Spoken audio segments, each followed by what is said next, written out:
Hay preguntas que no aparecen en los libros de texto, ni en las conversaciones habituales, ni siquiera en muchas búsquedas espirituales, porque incomodan, descolocan, porque no se responden con una frase corta ni con una certeza tranquilizadora. Y una de esas preguntas es esta, sencilla en apariencia pero profundamente perturbadora cuando se deja caer despacio. ¿Somos solo la suma de nuestros genes biológicos o hay algo más antiguo, más profundo, que vive en nosotros sin haber pasado nunca por un laboratorio? Desde pequeños nos explican quiénes somos a partir de la sangre, de los apellidos, de los rasgos físicos, del color de los ojos o de una tendencia genética a padecer esto o aquello. Todo parece muy ordenado, muy medible, lógico, pero llega un momento, y casi siempre llega en silencio, en el que algo no encaja del todo.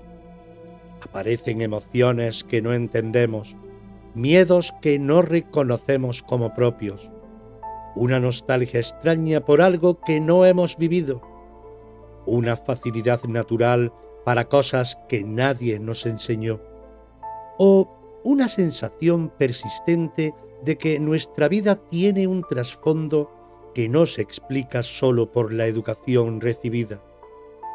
Y entonces, sin darnos cuenta, empezamos a rozar esa pregunta que casi nunca se formula en voz alta. ¿Y si hay una memoria que no está escrita en el ADN físico, pero que aún así se expresa a través de nosotros? ¿Y si somos portadores de algo que no se hereda por la sangre, sino por la conciencia? Cuando se habla de ADN, solemos pensar en hélices, cromosomas, secuencias químicas perfectamente ordenadas. Pero la experiencia humana va mucho más allá de lo químico. Sentimos, intuimos, recordamos sin imágenes, sabemos sin haber aprendido. Hay decisiones vitales que parecen responder a una llamada interna más que a una lógica externa. Y eso abre una grieta en el relato oficial de quienes creemos ser. El concepto de ADN espiritual no viene a negar la biología, no viene a competir con la ciencia ni a reemplazarla con fantasía. Viene a señalar un territorio que la ciencia empieza a rozar, pero que la experiencia humana lleva siglos habitando. El de la información no visible, el de la memoria vibracional, el de la conciencia como campo vivo. Tal vez no somos solo cuerpos que heredan genes, sino conciencias que heredan historias, aprendizajes, heridas y dones que no pertenecen a una sola vida ni a una sola familia. Tal vez dentro de cada uno hay un archivo silencioso, no escrito en letras, sino en sensaciones, impulsos y llamadas internas que nos empujan a recordar quiénes somos más allá del personaje. Esta pregunta, la que no suele hacerse, no busca una respuesta inmediata. No quiere cerrarse, quiere abrir. Porque en el momento en que alguien se permite formularla de verdad, algo empieza a moverse por dentro y ya no hay vuelta atrás. No porque se haya encontrado una verdad, sino porque se ha aceptado que hay mucho más de lo que nos contaron. Y ahí, justo ahí, empieza el viaje.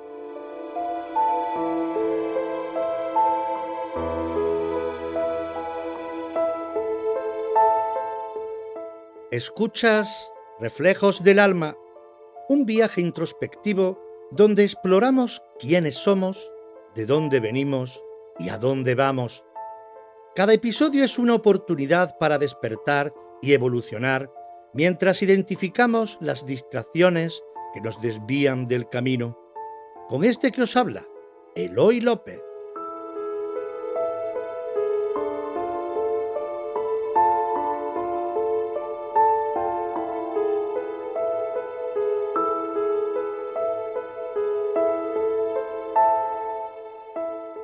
Durante décadas, siglos en realidad, nos han enseñado a mirar el cuerpo humano como una máquina prodigiosa, precisa, casi milagrosa en su funcionamiento, pero al mismo tiempo cerrada, finita, explicable pieza a pieza. El ADN físico se convirtió en el gran libro de la vida, el código maestro donde, supuestamente, estaba escrito todo lo que somos y todo lo que seremos.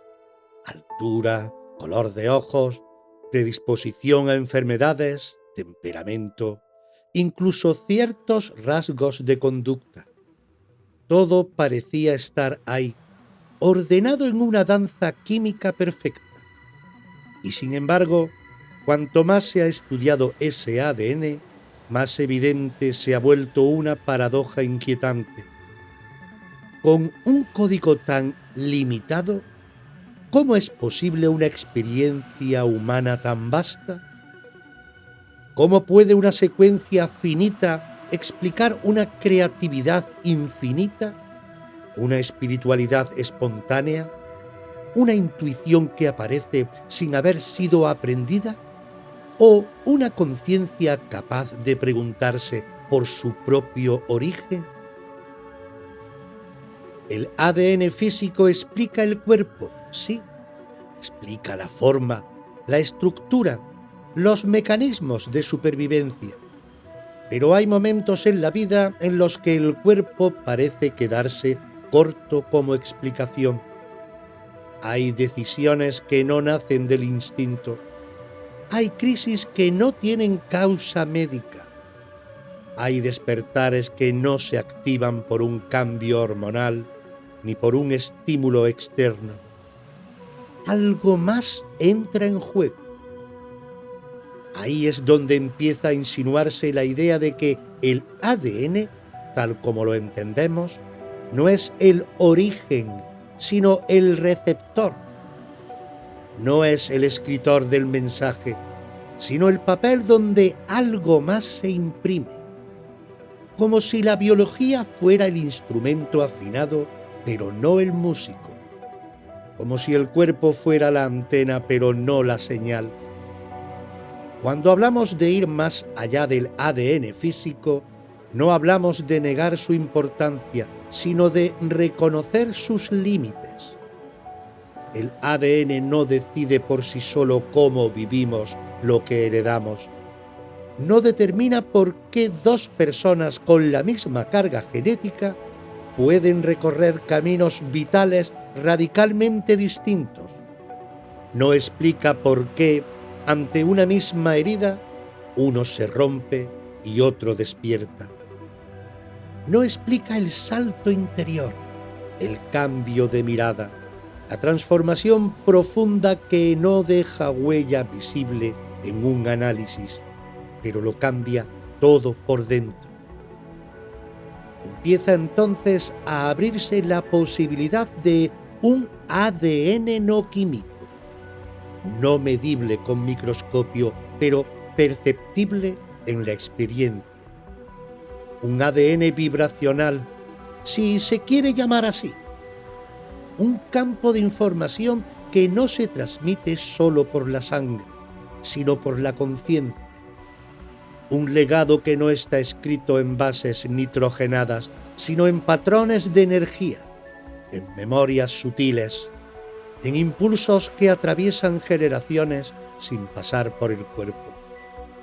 Este ADN no se hereda de la misma forma que el biológico, no se impone, no se activa automáticamente al nacer, permanece latente, como una biblioteca cerrada esperando a que alguien, en algún momento de su vida, se haga la pregunta adecuada. Y cuando esa pregunta llega, el cuerpo responde, la emoción se mueve. La vida empieza a reorganizarse desde dentro hacia afuera. Quizá el ADN físico es el mapa, pero no el territorio. Quizá es la partitura, pero no la música. Y quizá, solo quizá, el ser humano no está tan determinado como le hicieron creer, sino infinitamente más abierto, más libre y profundo de lo que nunca se atrevió a imaginar.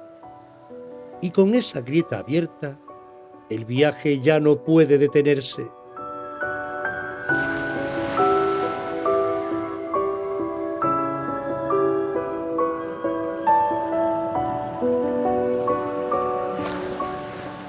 Hay recuerdos que no tienen imagen, ni fecha ni lugar, y aún así pesan. No aparecen como escenas del pasado, sino como reacciones automáticas, emociones que brotan sin permiso, sensaciones que parecen desproporcionadas para lo que está ocurriendo. Son memorias que no recordamos, pero que se manifiestan, y ahí empieza uno de los territorios más desconcertantes del ser humano.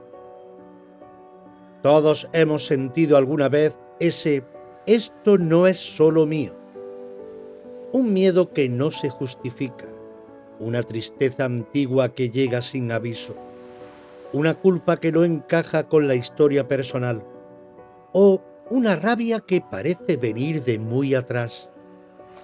No hablamos de traumas vividos directamente, sino de huellas que aparecen sin experiencia consciente previa, como si el cuerpo supiera algo que la mente nunca aprendió.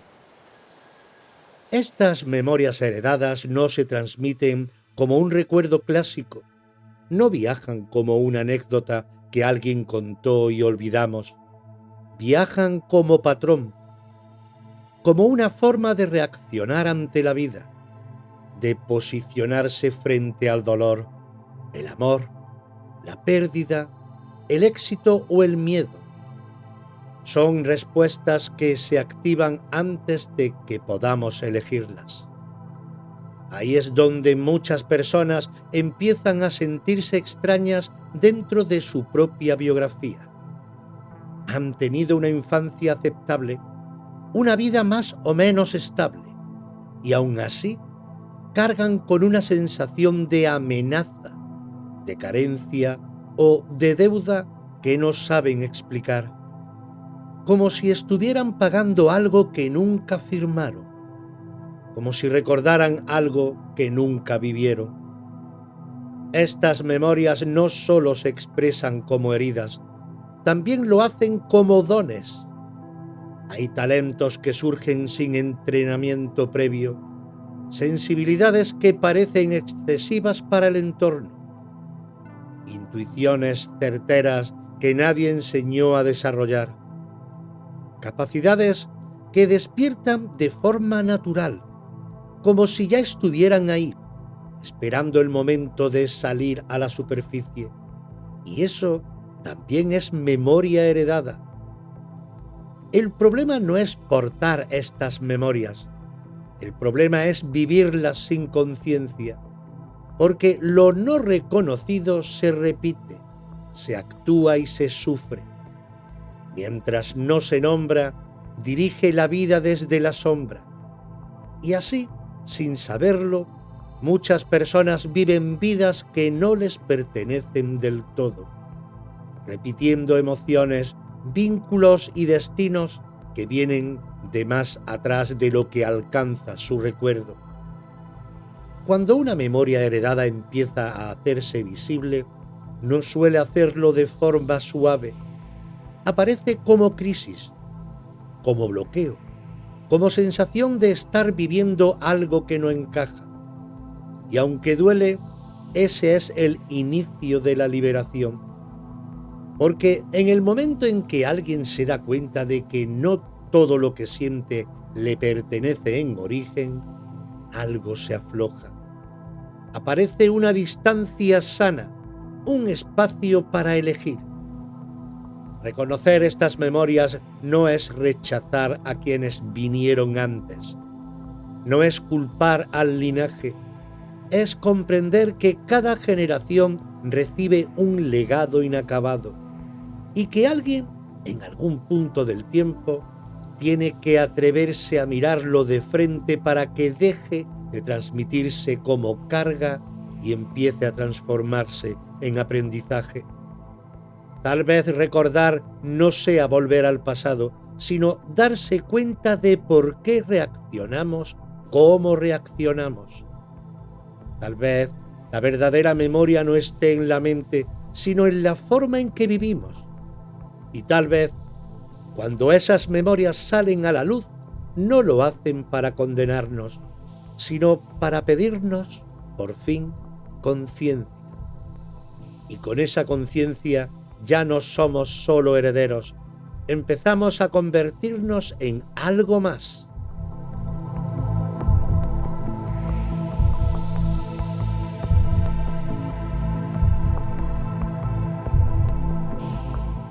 Cuando pensamos en linaje, la mente se va sola a los apellidos, a las fotos antiguas, a los árboles genealógicos colgados en una pared o dibujados en un cuaderno. Padres, abuelos, bisabuelos, una cadena de sangre que parece explicar de dónde venimos.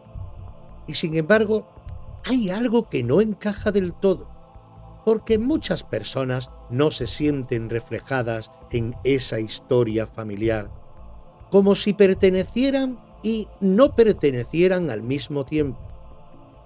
Ahí es donde empieza a revelarse el linaje invisible, ese que no se hereda solo por la sangre, sino por resonancia. No se transmite en el ADN físico, sino en una frecuencia más sutil, más profunda, que conecta seres humanos a través del tiempo sin necesidad de parentesco directo. Un linaje que no siempre comparte apellido, pero sí mirada, sensibilidad y propósito. Hay personas que desde muy jóvenes sienten que caminan un sendero distinto al de su familia, no por rebeldía, no por rechazo, sino por una especie de llamada interna difícil de explicar. Intereses que nadie comparte, preguntas que nadie entiende, una necesidad de ir más allá de lo establecido. Y durante mucho tiempo eso se vive como extrañeza, incluso como soledad, hasta que se comprende que no todos los linajes se construyen en la mesa del comedor. Existen linajes de conciencia, linajes de sanadores, de buscadores, de guardianes de la memoria, de transmisores de palabra, de almas que vienen una y otra vez a empujar los límites de lo humano. Personas separadas por siglos, culturas y geografías, pero unidas por una misma vibración interna, como si se reconocieran sin haberse visto nunca. Este linaje invisible no sustituye al familiar, pero a veces entra en tensión con él, porque el linaje de sangre suele buscar continuidad, seguridad, repetición, mientras que el linaje del alma suele traer ruptura, cuestionamiento, cambio, y eso genera conflicto, incomprensión, sensación de no encajar, no porque uno esté mal, sino porque cumplen funciones distintas. Muchos de los grandes cambios de conciencia de la humanidad no vinieron de clanes familiares poderosos, sino de individuos que escucharon más a este linaje invisible que a la herencia recibida. Personas que se atrevieron a ser fieles a una llamada interna, aunque eso implicara caminar solos durante un tiempo. Reconocer este tipo de linaje es profundamente liberador, porque permite entender que no estamos desarraigados, aunque no encajemos, que no estamos perdidos, aunque no sigamos el camino esperado. Tal vez no venimos a repetir la historia de nuestra familia, sino a cumplir una función más amplia dentro de una cadena mucho más antigua. Y cuando alguien empieza a sentir ese linaje invisible, ya no busca tanto pertenecer como recordar. Recordar quién es, para qué está aquí y por qué su vida nunca fue solo suya. Y desde ahí, el siguiente paso se vuelve inevitable, porque cuando hay linaje, también hay heridas que viajan con él.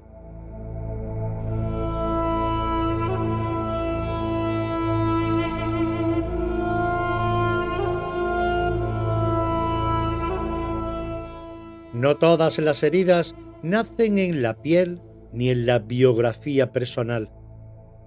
Hay algunas que parecen anteriores a nosotros, como si llegaran ya abiertas, esperando un cuerpo y una vida donde manifestarse. Son heridas que no recuerdan un golpe concreto, pero condicionan la forma de amar, de confiar, de entregarse, de vivir. Y viajan en silencio de generación en generación, como un eco que nadie se detuvo a escuchar. Estas heridas no siempre se transmiten como dolor explícito. A veces lo hacen como rigidez, como miedo a arriesgar, como necesidad de control, dificultad para sentir placer o para habitar la calma. Otras veces aparecen como destinos que se repiten, relaciones rotas de la misma manera, pérdidas en el mismo punto vital, sacrificios que parecen inevitables. La vida cambia de escenario, pero la obra es la misma. Durante mucho tiempo se creyó que el tiempo lo cura todo, pero el tiempo por sí solo no sana nada. Lo que no se mira se enquista, lo que no se nombra se reproduce. Y así, una herida nacida en un momento de guerra, de hambre, de persecución, de abuso de poder o de silencio forzado, puede seguir latiendo siglos después en alguien que no sabe por qué vive con una sensación constante de amenaza o de deuda con la vida. Estas heridas viajan porque buscan resolución, no porque quieran castigar, sino porque la conciencia empuja siempre hacia el equilibrio. Y cuando una herida no pudo ser sentida, llorada o comprendida en su momento, se desplaza hacia adelante, esperando un tiempo más propicio, una conciencia más amplia, un ser capaz de sostenerla sin romperse. Por eso, muchas personas profundamente sensibles nacen en linajes cargados de dolor, no como castigo, sino como posibilidad, como si el propio linaje eligiera de entre todos sus descendientes a quien pueda mirar lo que otros no pudieron, no para revivir el sufrimiento, sino para transformarlo. Cuando una herida heredada empieza a mostrarse, suele hacerlo de forma intensa. No llega pidiendo permiso, llega como crisis vital, como enfermedad, como colapso emocional o como sensación de no poder seguir viviendo igual. Y aunque asusta, ese momento no es un fallo del sistema, es una llamada de la conciencia diciendo: hasta aquí llega la repetición. Sanar una herida que viaja en el tiempo no significa borrar el pasado ni cambiar lo ocurrido. significa darle un lugar, reconocer que ese dolor existió, que tuvo sentido en su contexto y que ya no necesita seguir expresándose a través de la vida presente. En ese acto de reconocimiento profundo algo se libera, no solo en quien sana, sino en toda la cadena que lo precede y lo sigue. Porque cuando una herida deja de viajar, deja de gobernar, y el linaje por primera vez respira. Y tras las heridas empiezan a asomar los dones.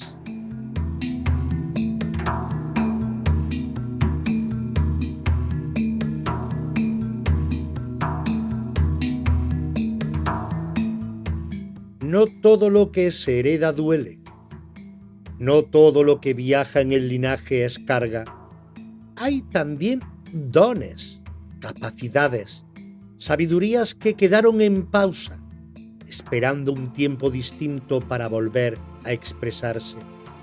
No se perdieron ni desaparecieron. Simplemente quedaron dormidos en la memoria del ser, como semillas bajo tierra aguardando la estación adecuada. Estos dones no suelen llegar envueltos en grandeza ni en épica.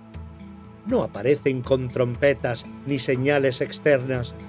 Emergen de forma natural, casi humilde, como una facilidad inexplicable, una sensibilidad especial, una forma distinta de percibir la realidad. Hay quien siente profundamente a los demás sin esfuerzo, quien sabe acompañar el dolor, quien comprende los símbolos, quien tiene palabras que calman, manos que alivian y mirada que ve más allá de lo evidente. Lo curioso es que muchas veces estos dones aparecen en personas que no los buscaban.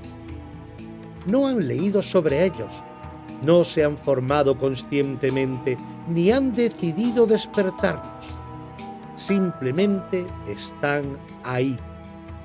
Y durante mucho tiempo pueden incluso ser rechazados, porque no encajan con el entorno, porque incomodan.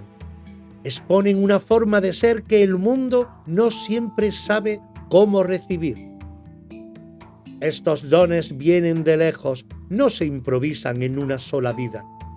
Son el resultado de experiencias acumuladas, de aprendizajes profundos, de funciones que el alma ha encarnado una y otra vez. Sanadores que lo fueron antes de que existiera ese nombre. Guardianes de la palabra cuando hablar era peligroso. Observadores silenciosos cuando sobrevivir dependía de no destacar. Por eso, cuando estos dones despiertan, suelen traer consigo una sensación de reconocimiento interno, no de sorpresa, sino de familiaridad, como si algo dijera por dentro: esto ya lo sé.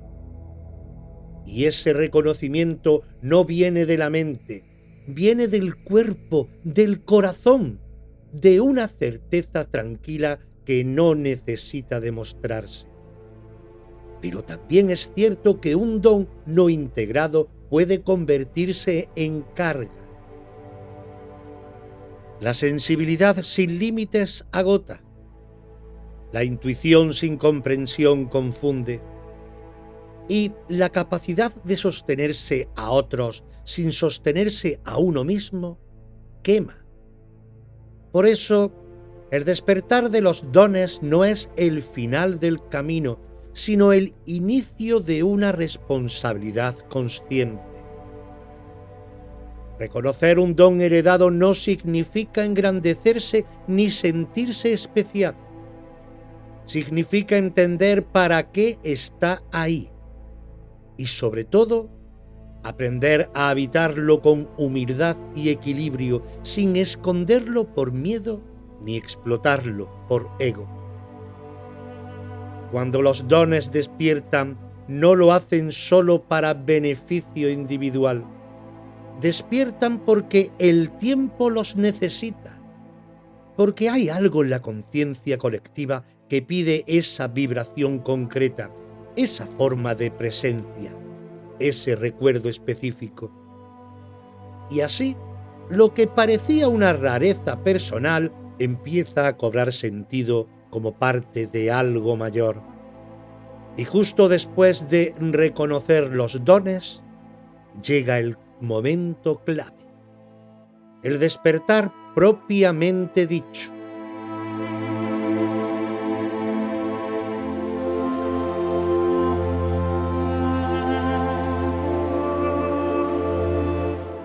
Despertar no es adquirir algo nuevo, no es sumar conocimientos, ni activar poderes, ni convertirse en otra persona. Despertar es recordar, y ese recordar no sucede en la cabeza, sucede en la vida, en cómo se siente el cuerpo, en cómo se mira al mundo, en cómo de pronto lo que antes parecía normal deja de tener sentido. El despertar del ADN espiritual no ocurre porque alguien lo decida con voluntad. Nadie dice un día, voy a despertar, y despierta. Llega cuando ya no se puede seguir viviendo desde la inconsciencia heredada, cuando la vieja forma de estar en el mundo empieza a doler más que el vértigo del cambio, cuando algo por dentro dice basta, aunque no sepa todavía hacia dónde. Ese despertar no es espectacular, no suele venir acompañado de luces, visiones ni experiencias extraordinarias, aunque a veces las haya. La mayoría de las veces llega de forma silenciosa, casi incómoda, como una grieta interna, una sensación persistente de que la vida que se está viviendo no es falsa, pero tampoco es completa, como si faltara una capa, una verdad más profunda que empuja desde dentro. Cuando el ADN espiritual comienza a despertarse, lo primero que se activa no es el don, sino la incomodidad. Se cae la identificación automática con los roles, con las creencias heredadas, con las lealtades inconscientes. Lo que antes sostenía empieza a tambalearse, y eso asusta, porque el ser humano se aferra a lo conocido, incluso cuando lo conocido ya no nutre. Este despertar no busca destruir la identidad, busca atravesarla. No viene a borrar la historia personal, sino a darle un sentido más amplio. De pronto, la persona empieza a observarse desde otro lugar. Se da cuenta de sus patrones, de sus reacciones, de sus repeticiones, no para juzgarse, sino para verlas. Y verlas ya es un acto de conciencia. El ADN espiritual despierta cuando la vida deja de vivirse en automático, cuando cada experiencia empieza a sentirse como mensaje, no como castigo, no como premio, sino como información. Todo empieza a hablar: el cuerpo, las relaciones, las pérdidas, las sincronicidades. Y esa escucha profunda cambia la forma de estar en el mundo. Este despertar tampoco es un estado permanente de paz. Es un proceso. A veces se avanza, a veces se retrocede. Hay momentos de claridad y momentos de confusión, pero algo ya no se apaga. Una vez que se ha probado la conciencia, la inconsciencia total ya no es posible. Se puede olvidar, pero no volverá atrás del todo. Despertar el ADN espiritual es empezar a vivir desde dentro hacia afuera, dejar de reaccionar únicamente a la herencia recibida y comenzar a elegir conscientemente qué se mantiene y qué se transforma. Es el momento en el que el linaje deja de mandar y empieza a dialogar con la conciencia. Y en ese diálogo nada vuelve a ser igual, porque cuando algo despierta, el cuerpo lo siente, y ahí aparecen los síntomas.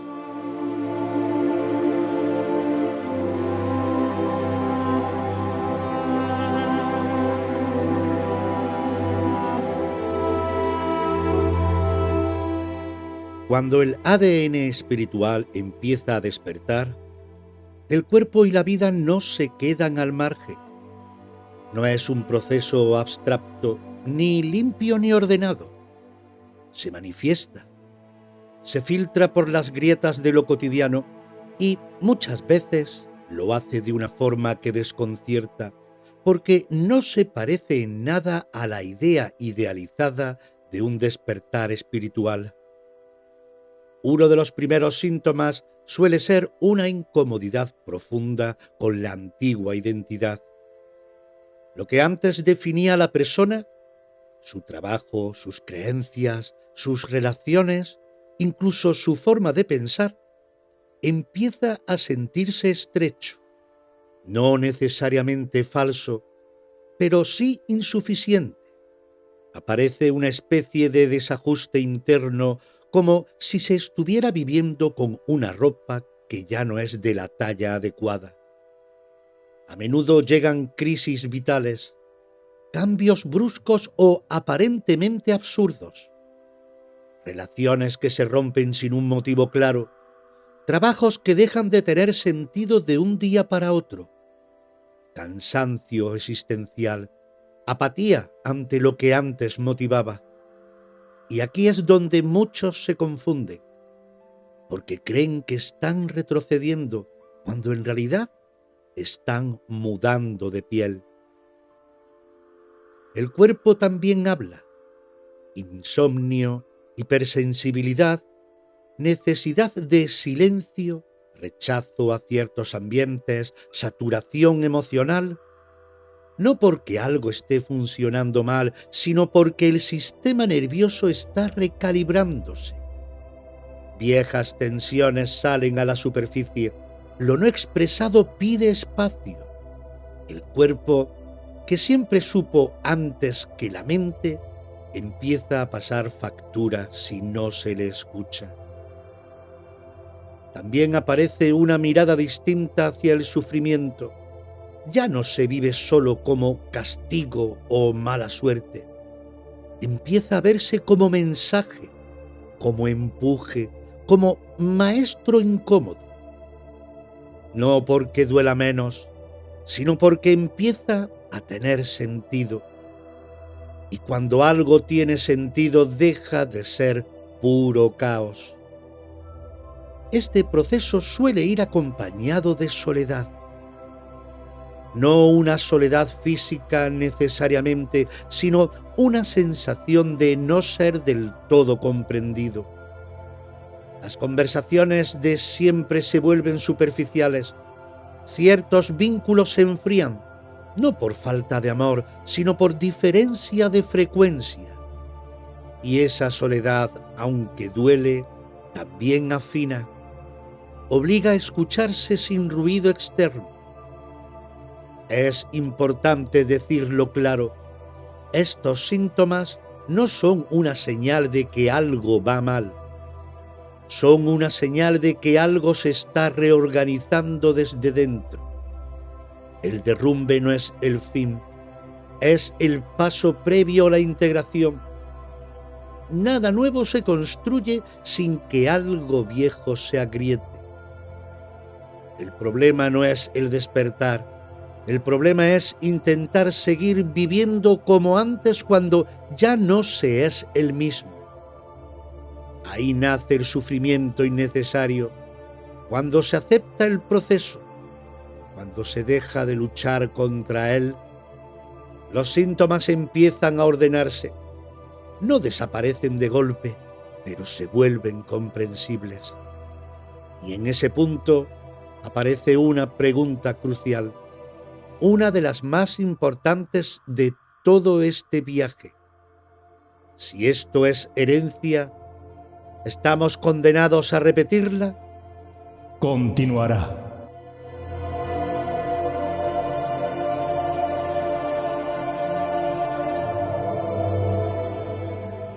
Y si hoy hemos mirado hacia adentro, también te invito a mirar hacia atrás, porque la historia no está hecha solo de fechas y nombres, también está hecha de almas que caminaron antes que tú. Te espero en Los Misterios de la Historia, aquí, en esta misma sintonía, en esta misma plataforma, porque a veces entender quiénes fuimos nos ayuda a recordar quiénes somos.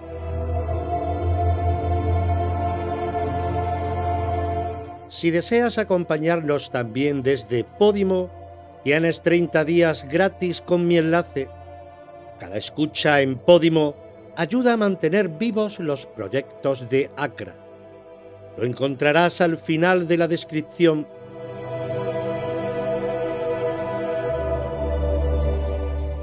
Este podcast y todos los creados bajo los sellos Reflejos del Alma y Los Misterios de la Historia son propiedad intelectual de la Asociación Cultural Reflejos del Alma, ACRA.